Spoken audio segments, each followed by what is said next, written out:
Assalomu alaykum, hurmatli dehqonlar va agronomlar.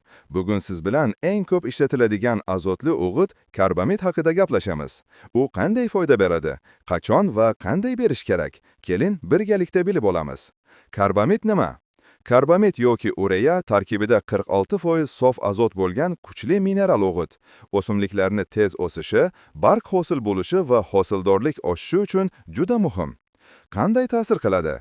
O'simlikning yashil massasini oshiradi, barg rangini to'q yashil qiladi, gullash va hosil bog'lanishni kuchaytiradi, protein miqdorini ko'taradi, bug'doy, arpa va boshqalar. Paxta, g'alla, pomidor, bodring, piyoz, uzum, mevali bog'lar. Qo'llash me'yori.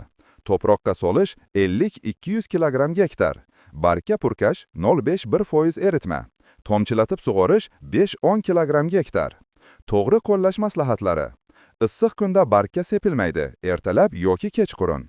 Dozani oshirmay, aks holda barglarni kuydiradi. Nam to'proqda tez so'riladi. Kalsiyli o'g'itlar bilan almashlab ishlatish maqsadga muvofiq. Karbamid bu o'simlikning asosiy oziq manbalaridan biri. To'g'ri ishlatilsa, hosilingizni sezilarli oshiradi, ammo me'yor juda muhim. Kanalga obuna bo'ling. Agromaslahat Global, sizning ishonchli agronom maslahatchingiz.